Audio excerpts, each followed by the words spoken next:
So like a Taiwan Little Eats is on the list. And, I had some friends who talked about it pretty vocally as just being really interesting and the menu being kind of like eye-popping to a certain extent. And I went and it was just jam-packed with people, like no seating room at all. Unfortunately, I was planning on taking it out anyway. So, knowing that it's got that popularity, I've seen people talking about it. Before I ever set foot in there, I know this is probably going to be a place that's going to merit attention.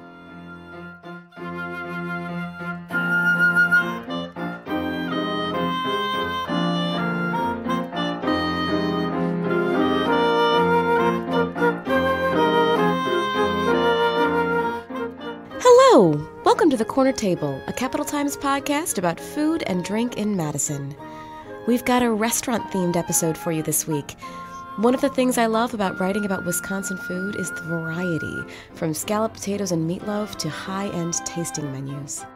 I'm your host, Cap Times food writer Lindsay Christians, and my favorite person to talk about this kind of stuff with is Kyle Nabilcy, a longtime Isthmus restaurant critic and author of the Two-Cent Pint column. He just finished the Eater Heatmap for Madison. He's got tips to share about bar burgers and weeknight specials, and he also has a couple of picks for this year's James Beard Awards on May 7th. Give a listen.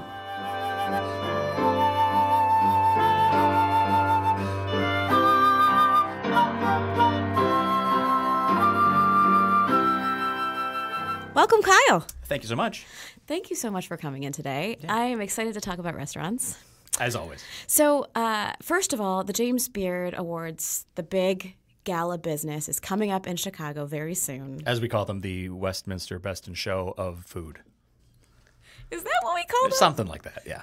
So, I am curious, who's on the short list this year, and who are you rooting for? So, in the category that also holds Madison, it's the knockdown dragout of Milwaukee-versus-Minneapolis.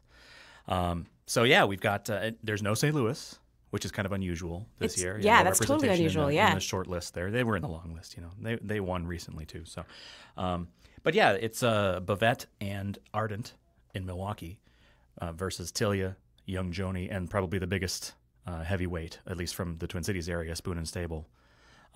Which is one of those, New York accomplished chef comes home and opens a very nice restaurant in his hometown kind of deal. So yeah, it's those five. So first of all, tell us who are the two in Milwaukee. Those are closest to us. Bavette, Karen Bell is the chef, and Justin Carlisle, who cooked in Madison previously, is the chef at Ardent. And they've both gotten attention before from the awards. Justin's actually been on the short list a couple of times now in a row, I think. I think he's like 4 years in. Yeah. That sounds right. I had a birthday dinner at Ardent that was pretty amazing. But it's a birthday dinner kind of place. Sure. It's a tasting menu. Yep. Yeah. Whereas Bavette La Boucherie is, I don't know that I'm saying that right, but Bavette La Boucherie. Very close, yes. Yeah.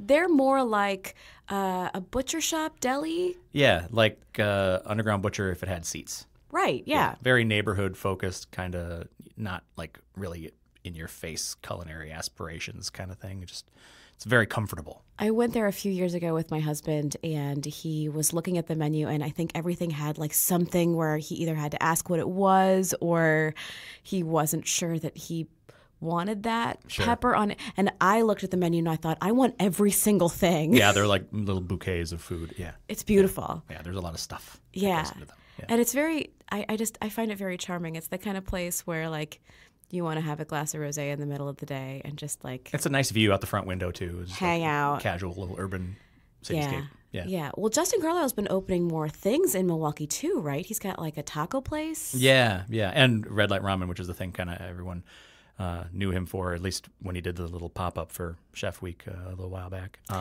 which is great. Yeah. That's its own restaurant now. So he doesn't do that out of the Arden space anymore. It's got its own storefront, so he can focus on the two things separately. And yeah, he's a rampaging empire of Justin Carlisle-ness. In Minneapolis, I think you were the one who told me to go to Tilia, and yes. It's beautiful. Love it. It's in the Linden Hills neighborhood. Mm-hmm. Linden. Tilia being the Latin for the linden tree. Yeah. So you've been there before, clearly. Do you like it? What have you been? Well, I may be extra inclined to love it because my wife and I went there and sat at the bar, and it's always great when you sit at the bar. That adds an extra point on the scale. But it's got kind of a rustic sensibility, but it's also really well composed. They have a tendency to use a little bit, maybe 1 degree off of what you'd expect ingredients. There was a dessert that had goat's milk rather than sheep or cow's milk. It's just a little bit more challenging than what you'd anticipate, either the higher degree of difficulty for the kitchen or the higher degree of appreciation for the diner, or something like that. And they generally stick those landings, which is what makes them land on this list. It was really cool to go. It was really cool to see the wine list had a lot of things I'd never seen before, and that's always a pro for me. Sure, it's like, sure. I don't have a lot of Assyrtiko, so let's check this out and have some fun with some Greek white. And a place like that does have the kind of the initiative to do something interesting and sort of not high-minded necessarily, but ambitious anyway, also provides little metal lunchboxes full of crayons for kids. And pulls it off, so it's not so tiny that you can't bring your family there. It's in the middle of a residential neighborhood, so you kind of have to be able to cater to families and the neighbors that are living around you. And they manage to do that and still be a culinarily interesting restaurant, which is really neat. I saw a Spoon and Stable from across the way from Bachelor Farmer and Marvel Bar where I was going, and it looked lovely. It had like an open window in the front with seats there and everything. But I've never been to Spoon and Stable. That's a new one for me. Unfortunately, yeah. And Young Joni. I hear nonstop raves about that place, and I'm going to be in the Twin Cities in June, so I'm really hopeful that may end up on my go-to list. Any thoughts about the Chicago beer nominees this year? It's a good list. There's no, I don't remember ever hearing of that one before. I've been to them, or at least some of them anyway. And I feel like everyone in that category really has a really strong chance of winning. I liked Fat Rice a lot. I liked Fat Rice too. Yeah. And my dad has a certain amount of Indonesian heritage going back. So it's not like I've been there or anything like that or lived there, but it sort of spoke to me on a personal level, which was fun. Not a thing that you have that happen very often with Indonesian food. The cookbook writer who did the Fat Rice cookbook is also working with Tori Miller on his cookbook. Ooh.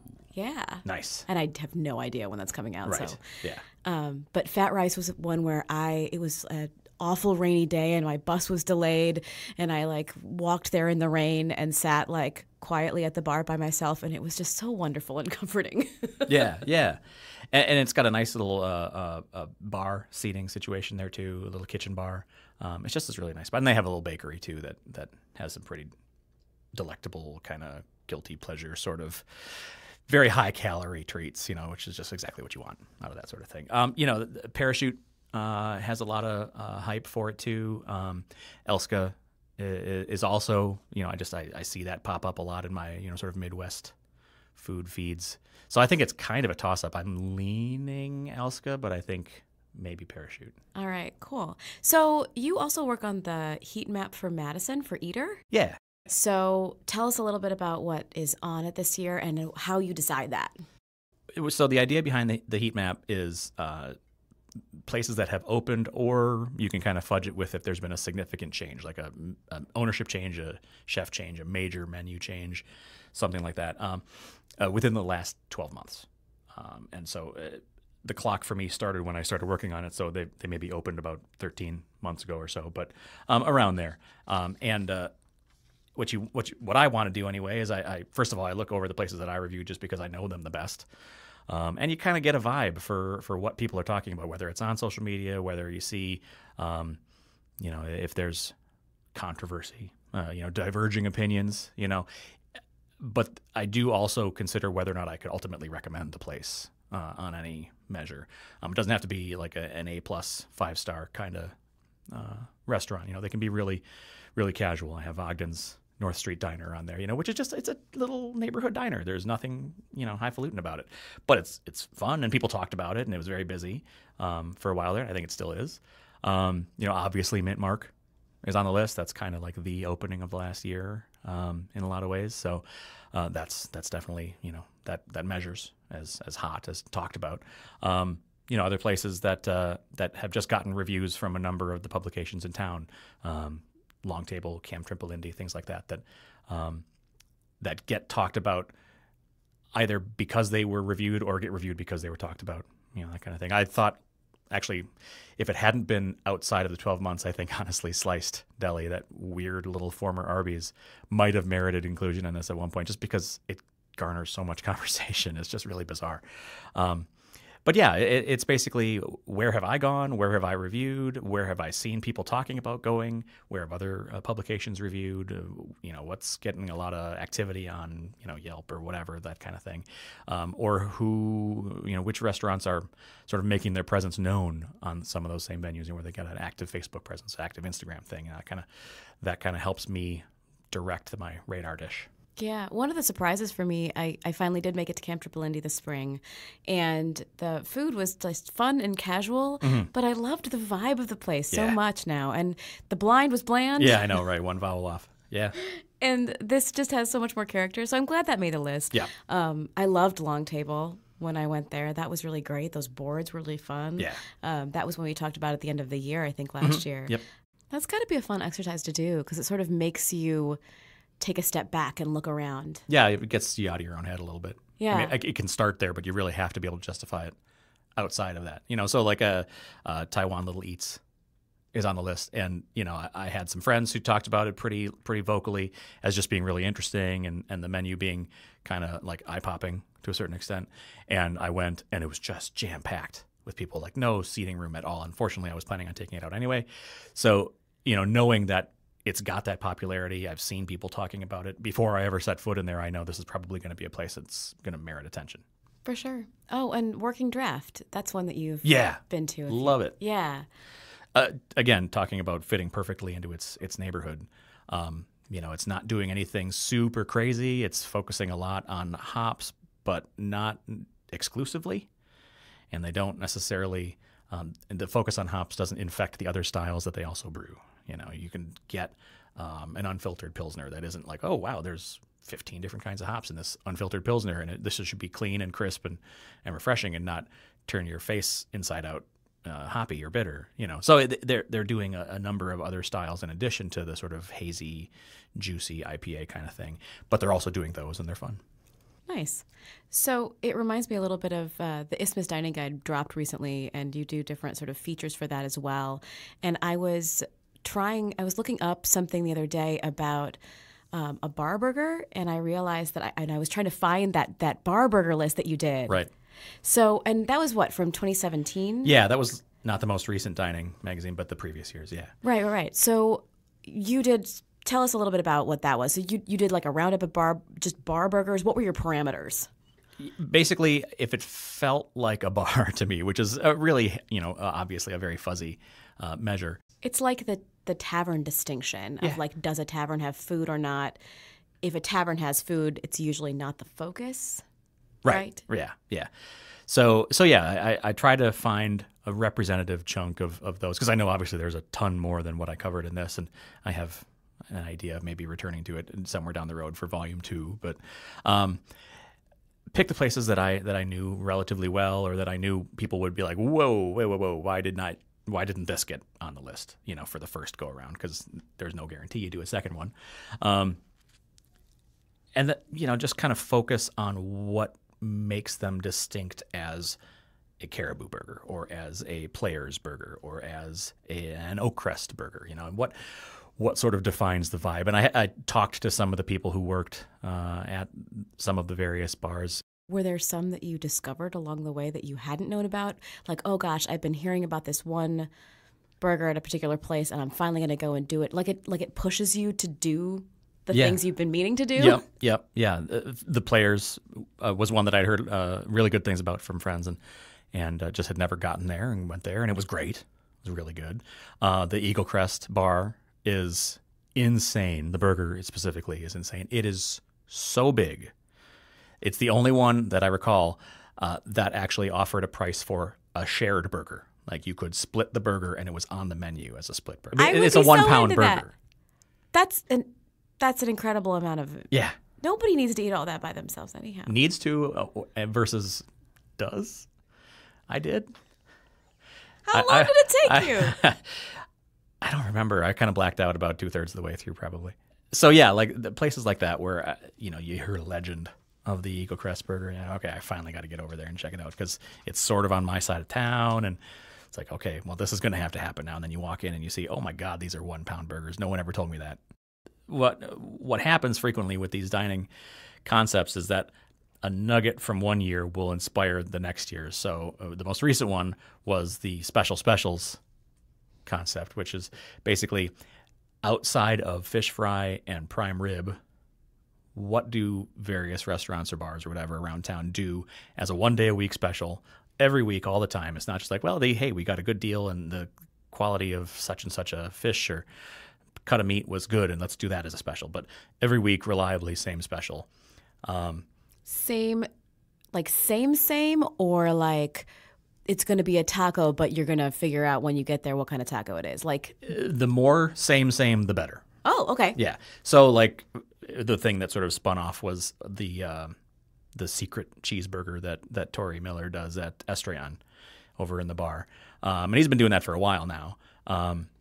But he does it every Wednesday without fail, and it's always, basically pretty much the same burger. I finally had it a couple of months ago, and I was like, all right, I get it. Yeah. Yeah, it's big, it's messy. I get the secret cheeseburger. Yeah, the hamburguesa. Yeah, as he always puts it on Instagram, because he only hypes it really on Instagram. So, so that kind of informed the idea for this year's, which was these things. So I just basically went throughout the calendar week, and I tried to find one, maybe 2 places per day that had a signature special. So another one on Wednesday, because I couldn't not talk about the Estrayon burger, but Longtable does loose meat, which if you've ever been to Iowa is the same thing as a made right sandwich. We used to have one in Madison, a made right, many years ago, and that turned into Nifty 50s over on Odana, if anyone remembers that. They just closed a few years back, retired. But yeah, it's basically like a sloppy joe without the tomato goo. It's ground beef, boiled or sauteed, with pickles, mustard, onions, maybe ketchup if you're into ketchup on that. I mean, I grew up with things like shit on a shingle. So like foods that have weird sounding names. Yeah, it's not 100% that are not new. built on beauty. Right. But loose meat, the Ohioan in me can't deal. Well, if you, and this is maybe a TV show non grata nowadays, but it's a sandwich at the little restaurant that Roseanne worked at in the old Roseanne show. And it's actually the place that inspired Longtable's loose meat sandwich is also the same place that inspired the restaurant in Roseanne, because Matt Van Ness, the owner at Longtable, grew up in Atumna, Iowa. Atumwa? I can't remember now. Atum something, Iowa. And this little canteen lunch place does a loose meat sandwich, and it's kind of the indie alternative to Made Right. And so he grew up near it. He has fond memories of it. He wanted to do something special, but obviously it's not something where you can be like, hey, we're going to do this every day and count on a certain percentage of our income from people ordering loose meats in Madison, Wisconsin. So he did it 1 day a week, and it's pretty good. I mean, it's presented traditionally because I've had a Made Right in Iowa. It comes in a paper wrapper. It comes with a little plastic spoon tucked into the paper wrapper because stuff always falls out, invariably. And it's really, it's very traditional. You can get it with cheese if you want. You can get it with various toppings, and it's just a super simple, really interesting thing that you just don't find any other places, really. So it's pretty signature to Longtable at this point. What were some other discoveries that you made in reporting that? Oh, let's see. Well, the scalloped potatoes and ham at the Midtown Pub, on Mondays is pretty bonkers. Like it's so simple and it's so home cooking. There are other things on the list this year that are sort of late night focused. The Thursday night fried chicken biscuit at Midmark is super good. Their biscuits are really tender, but with just enough crunch on the outside. They're still kind of messy in a sandwich form. Like they're better just to be picked at, for breakfast or brunch. But as far as turning them into a sandwich, they split them and they toast the cut side, so they have a little bit more structure to them, and put a little sauce, a little pickle, and a big hot piece of fried chicken, and it's super good. And it's only on Thursdays, only on late night Thursdays. What's at the Green Lantern? So that was actually a contribution from Linda, my editor. So they do basically a Thanksgiving every Tuesday. So you can get your turkey, your stuffing, your sides every Tuesday if you want it. I like that you said, are you going to make Thanksgiving dinner right, on Tuesday? Right. No, you're not. No. Yeah, exactly. You want this. Turn it over to someone who's got the time. Yeah, for sure. I kind of love that, we can sort of talk about some of these restaurants and we're talking about from the highest of high end, something like Ardent, which is, very special occasion to like Sure. scallop potatoes at the Midtown Pub. Yeah. And that's dining in Wisconsin. Right? I kind of love that. Absolutely. Well, thank you for coming in. My pleasure.